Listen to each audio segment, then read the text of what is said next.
بسم الله الرحمن الرحيم. ألف لام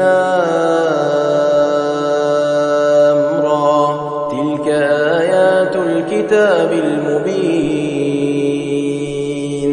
إنا أنزلناه قرآنا عربيا لعلكم تعقلون. نحن نقص عليك أحسن القصص بما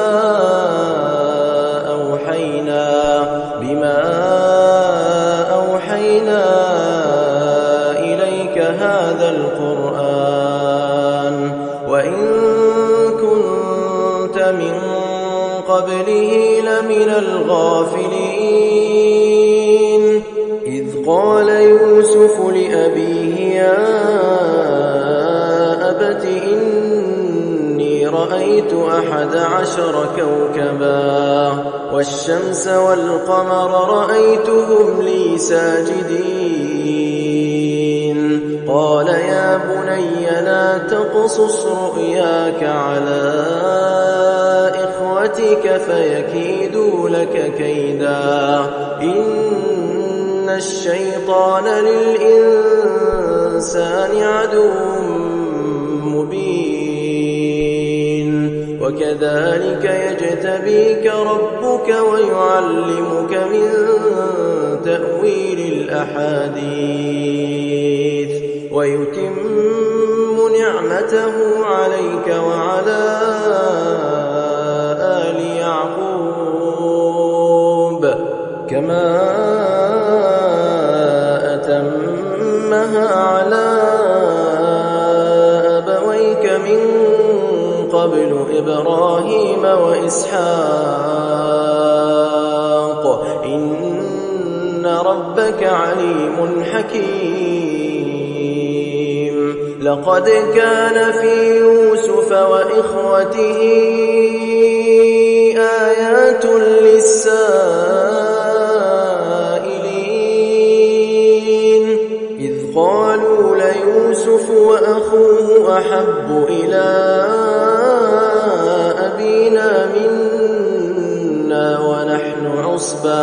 إن أبانا لفي ضلال مبين. اقتلوا يوسف أو اطرحوه أرضا يخل لكم وجه أبيكم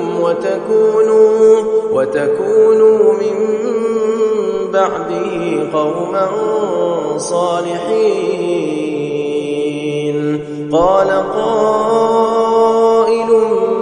منهم لا تقتلوا يوسف وألقوه في غيابة الجب يلتقطه بعض السيارة إن كنتم فاعلين. قالوا يا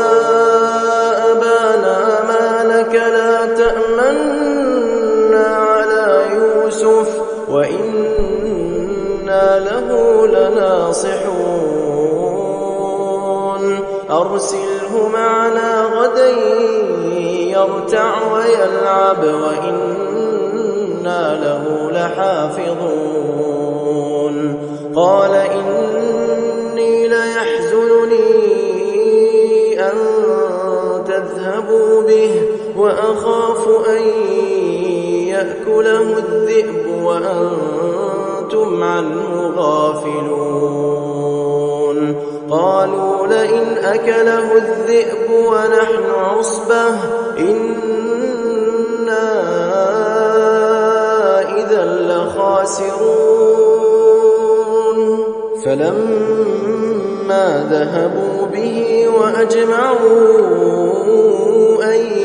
يجعلوه في غيابة الجب وأوحينا إليه لتنبئنهم بأمرهم هذا وهم لا يشعرون. وجاءوا أباهم عشاء يبكون. قالوا يا أبانا إنا ذهبنا نستبق وتركنا يوسف عند متاعنا فأكله الذئب وما أنت بمؤمن لنا ولو كنا صادقين وجاءوا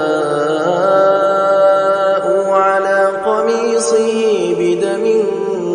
كذب قال بل سولت لكم أنفسكم أمرا فصبر جميل والله المستعان على ما تصفون وجاءت سيارة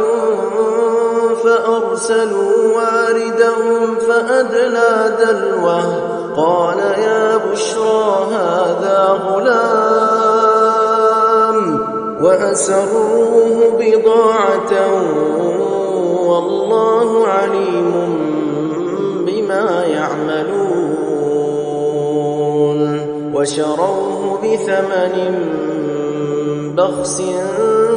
دراهم معدودة وكانوا فيه من الزاهدين وقال الذي اشتراه من مصر لامرأته أكرمي مثواه عسى أن ينفعنا أو نتخذه ولدا وكذلك مكنا ليوسف في الأرض ولنعلمه من تأويل الأحاديث والله غالب على أمره ولكن أكثر الناس لا يعلمون ولما بلغ أشده آتيناه حكما وعلما وكذلك نجزي المحسنين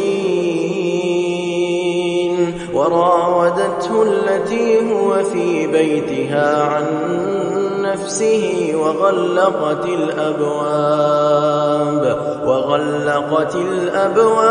وقالت هيت لك قال معاذ الله إنه ربي أحسن مثواي إنه لا يفلح الظالمون ولقد همت به وهم بها لولا أن رأى برهان ربه كذلك لنصرف عنه السوء والفحشاء إنه من عبادنا المخلصين واستبق الباب وقدت قميصه من دبر وألف يا سيدها لدى الباب قالت ما جزاء من أراد بأهلك سوءا إلا أن يسجن أو عذاب أليم قال هي راودتني عن نفسي وشهد شاهد من أهلها إن كان قميصه قد من قبل فصدقت وهو من الكاذبين وإن كان قميصه قد من دبر فكذبت وهو من الصادقين فلما رأى قميصه قد من دبر قال إنه من كيدكن إن كيدكن عظيم يوسف أعرض عن هذا واستغفري لذنبك إنك كنت من الخاطئين وقال نسوة في المدينة امرأة العزيز تراود فتاها عن نفسه قد شغفها حبا إنا لنراها في ضلال مبين فلما سمعت بمكرهن أرسلت إليهن وأعتدت لهن متكئا وآتت كل واحدة منهن سكينا وقالت اخرج عليهن فلما رأينه أكبرنه وقطعن أيديهن وقلن حاش لله ما هذا بشرا إن هذا إلا ملك كريم قالت فذلكن الذي لمتنني فيه ولقد راودته عن نفسه فاستعصم ولئن لم يفعل ما آمره ليسجنن وليكونن من الصاغرين قال رب السجن أحب إلي مما يدعونني إليه وإلا تصرف عني كيدهن أصب إليهن وأكن من الجاهلين فاستجاب له ربه فصرف عنه كيدهن إنه هو السميع العليم ثم بدا لهم من بعد ما رأوا الآيات ليسجننه حتى حين ودخل معه السجن فتيان قال أحدهما إني أراني أعصر خمرا وقال الآخر إني أراني أحمل فوق رأسي خبزا تأكل الطير منه نبئنا بتأويله إنا نراك من المحسنين قال لا يأتيكما طعام ترزقانه إلا نبأتكما بتأويله قبل أن يأتيكما ذلكما مما علمني ربي إني تركت ملة قوم لا يؤمنون بالله وهم بالآخرة هم كافرون واتبعت ملة آبائي إبراهيم وإسحاق ويعقوب ما كان لنا أن نشرك بالله من شيء ذلك من فضل الله علينا وعلى الناس ولكن أكثر الناس لا يشكرون يا صاحبي السجن أأرباب متفرقون خير أم الله الواحد القهار ما تعبدون من دونه إلا أسماء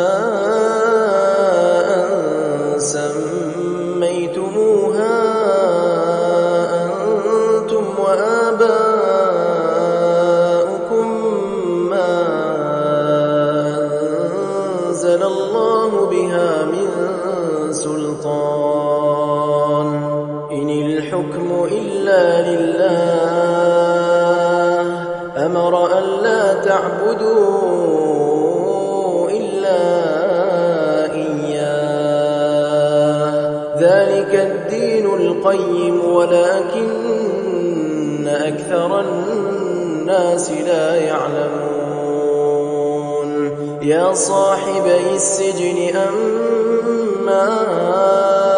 أحدكما فيسقي ربه خمرا وأما الآخر فيصلب فتأكل الطير من رأسه قضي الأمر الذي فيه تستفتيان وقال للذي ظن أنه ناج منهما اذكرني عند ربك فأنساه الشيطان ذكر ربه فلبث في السجن بضع سنين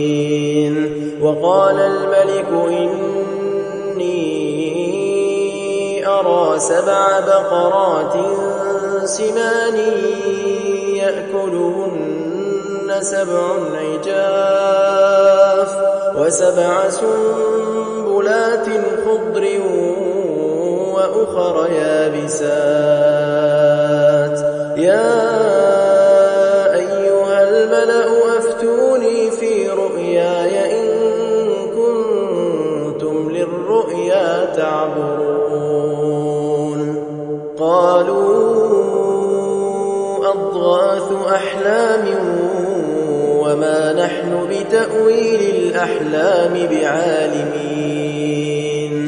وقال الذي نجا منهما وادكر بعد أمة أنا أنبئكم بتأويله فأرسلون يوسف أيها الصديق أفتنا في 7 بقرات سمان يأكلهن 7 عجاف و7 سنبلات خضر وأخر يابسات لعلي أرجع إلى الناس لعلهم يعلمون قال تزرعون 7 سنين دأبا فما حصدتم فذروه في سنبله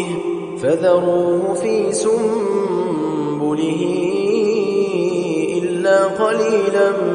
مما تأكلون ثم يأتي من بعد ذلك 7 شداد يأكلن ما قدمتم لهن إلا قليلا مما تحصنون ثم يأتي من بعد ذلك عام فيه يغاث الناس وفيه يعصرون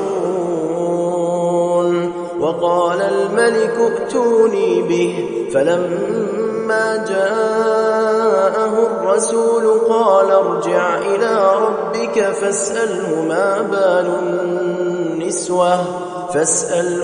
بال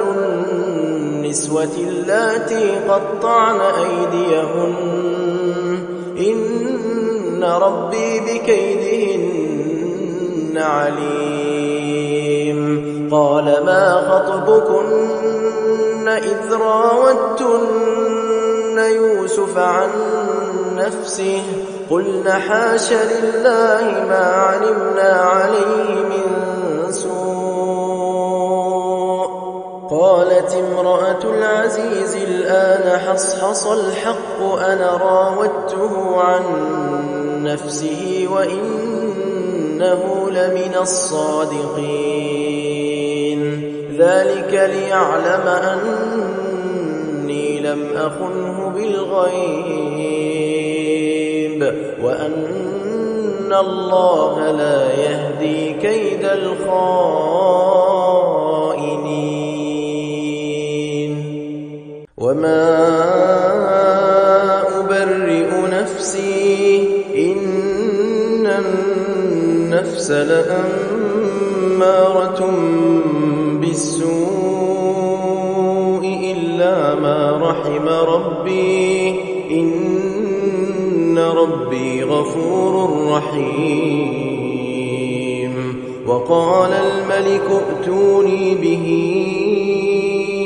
أستخلصه لنفسي فلما كلمه قال إنك اليوم لدينا مكين أمين. قال اجعلني على خزائن الأرض إني حفيظ عليم. وكذلك مكنا ليوسف في الأرض يتبوأ منها حيث يشاء نصيب برحمتنا من نشاء ولا نضيع أجر المحسنين. ولأجر الآخرة خير للذين آمنوا وكانوا يتقون. وجاء إخوة يوسف فدخلوا عليه فعرفهم وهم له منكرون. ولما جهزهم بجهازهم قال ائتوني بأخ لكم من أبيكم ألا ترون أني أوفي الكيل وأنا خير المنزلين. فإن لم تأتوني به فلا كيل لكم عندي ولا تقربون. قالوا سنراود عنه أباه وإنا لفاعلون. وقال لفتيانه اجعلوا بضاعتهم في رحالهم لعلهم يعرفونها إذا انقلبوا إلى أهلهم لعلهم يرجعون.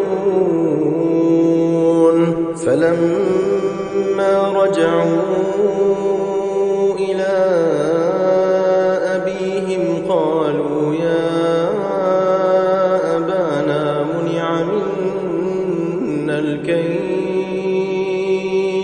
فأرسل معنا أخانا نكتل وإنا له لحافظون. قال هل آمنكم عليه إلا كما أمنتكم على أخيه من قبل فالله خير حافظا وهو أرحم الراحمين. ولما فتحوا متاعهم وجدوا بضاعتهم ردت إليهم قالوا يا أبانا ما نبغي هذه بضاعتنا ردت إلينا ونمير أهلنا ونحفظ أخانا ونزداد كيل بعير ذلك كيل يسير. قال لن أرسله معكم حتى تؤتون موثقا من الله لتأتونني به إلا أن يحاط بكم. فلما آتوه موثقهم قال الله على ما نقول وكيل. وقال يا بني لا تدخلوا من باب واحد وادخلوا من أبواب متفرقة وما أغني عنكم من من الله من شيء إن الحكم إلا لله عليه توكلت وعليه فليتوكل المتوكلون ولما دخلوا من حيث أمرهم أبوهم ما كان يغني عنهم من الله من شيء إلا حاجة في نفس يعقوب قضاها وإنه لذو علم لما علمناه ولكن أكثر الناس لا يعلمون ولما دخلوا على يوسف آوى إليه أخاه قال إني أنا أخوك فلا تبتئس بما كانوا يعملون فلما جهزهم بجهازهم جعل السقاية في رحل أخيه ثم أذن مؤذن أيتها العير إنكم لسارقون قالوا وأقبلوا عليهم ماذا تفقدون قالوا نفقد صواع الملك ولمن جاء به حمل بعير وأنا به زعيم قالوا تالله لقد علمتم ما جئنا لنفسد في الأرض وما كنا سارقين قالوا فما جزاؤه إن كنتم كاذبين قالوا جزاؤه من وجد في رحله فهو جزاؤه كذلك نجزي الظالمين فبدأ بأوعيتهم قبل وعاء أخيه ثم استخرجها من وعاء أخيه كذلك كدنا ليوسف ما كان ليأخذ أخاه في دين الملك إلا أن يشاء الله نرفع درجات من نشاء وفوق كل ذي علم عليم قالوا إن يسرق فقد سرق أخ له من قبل فأسرها يوسف في نفسه ولم يبدها لهم قال أنتم شر مكانا والله أعلم بما تصفون قالوا يا أيها العزيز إن له أبا شيخا كبيرا فخذ أحدنا مكانه إنا نراك من المحسنين قال معاذ الله أن نأخذ إلا من وجدنا متاعنا عنده إنا إذا لظالمون فلما استيئسوا منه خلصوا نجيا قال كبيرهم ألم تعلموا أن أباكم قد أخذ عليكم موثقا من الله ومن قبل ما فرطتم في يوسف فلن أبرح الأرض حتى يأذن لي أبي أو يحكم الله لي وهو خير الحاكمين. ارجعوا إلى أبيكم فقولوا يا أبانا إن ابنك سرق وما شهدنا إلا بما علمنا وما كنا للغيب حافظين. واسأل القرية التي كنا فيها والعير التي أقبلنا فيها وإنا لصادقون. قال بل سولت لكم أنفسكم أمرا فصبر جميل عسى الله أن يأتيني بهم جميعا إنه هو العليم الحكيم. وتولى عنهم وقال يا أسفا على يوسف وابيضت عيناه من الحزن فهو كظيم. قالوا تالله تفتأ تذكر يوسف حتى تكون حرضا أو تكون من الهالكين. قال إنما أشكو بثي وحزني إلى الله وأعلم من الله ما لا تعلمون. يا بني يذهبوا فتحسسوا من يوسف وأخيه ولا تيأسوا من روح الله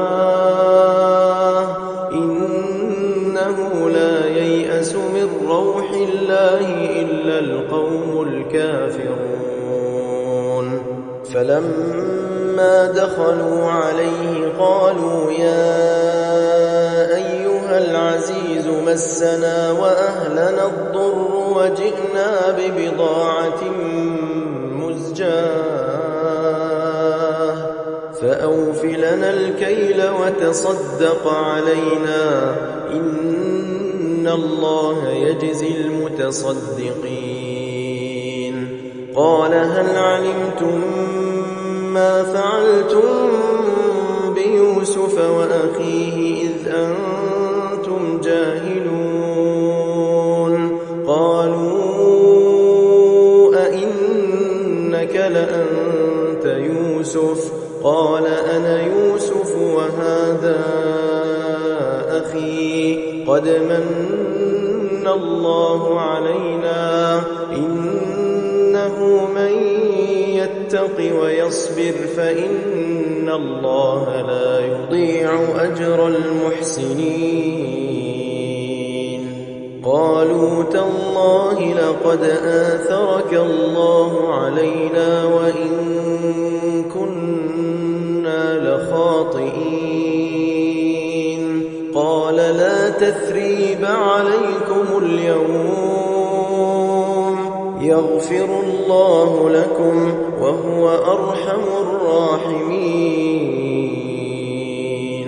اذهبوا بقميصي هذا فألقوه على وجه أبي يأت بصيرا وأتوني بأهلكم أجمعين. ولما فصلت العير قال أبوهم إني لأجد ريح يوسف لولا أن تفندون. قالوا تالله إنك لفي ضلالك القديم. فلما أن جاء البشير ألقاه على وجهه فارتد بصيرا قال ألم ألم أقل لكم إني أعلم من الله ما لا تعلمون قالوا يا أبانا استغفر لنا ذنوبنا إنا كنا خاطئين قال سوف أستغفر لكم ربي إنه هو الغفور الرحيم فلما دخلوا على يوسف آوى إليه أبويه وقال ادخلوا مصر إن شاء الله آمنين ورفع أبويه على العرش وخروا له سجدا وقال يا أبت هذا تأويل رؤياي من قبل قد جعلها ربي حقا وقد أحسن بي إذ أخرجني من السجن وجاء بكم من البدو من بعد أن نزغ الشيطان بيني وبين إخوتي إن ربي لطيف لما يشاء إنه هو العليم الحكيم رب قد آتيتني من الملك وعلمتني من تأويل الأحاديث فاطر السماوات والأرض أنت وليي في الدنيا والآخرة توفني مسلما وألحقني بالصالحين ذلك من أنباء الغيب نوحيه إليك وما كنت لديهم إذ أجمعوا أمرهم وهم يمكرون وما أكثر الناس ولو حرصت بمؤمنين وما تسألهم عليه من أجر إن هو إلا ذكر للعالمين وكأي من آية في السماوات والأرض يمرون عليها وهم عنها معرضون وما يؤمن أكثرهم بالله إلا وهم مشركون أفأمنوا أن تأتيهم غاشية من عذاب الله أو تأتيهم الساعة بغتة وهم لا يشعرون قل هذه سبيلي أدعو إلى الله على بصيرة أنا ومن اتبعني وسبحان الله وما أنا من المشركين وما أرسلنا من قبلك إلا رجالا نوحي إليهم من أهل القرى أفلم يسيروا في الأرض فينظروا كيف كان عاقبة الذين من قبلهم ولدار الآخرة خير للذين اتقوا أفلا تعقلون حتى إذا استيأس الرسل وظنوا أنهم قد كذبوا جاءهم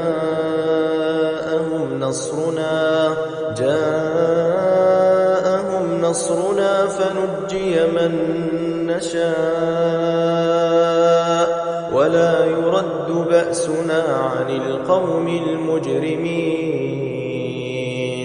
لقد كان في قصصهم عبرة لأولي الألباب ما كان حديثا يفترى ولكن تصديق الذي بين يديه وتفصيل كل شيء وهدى ورحمة لقوم يؤمنون. إنما المؤمنون الذين إذا ذكر الله وجلت قلوبهم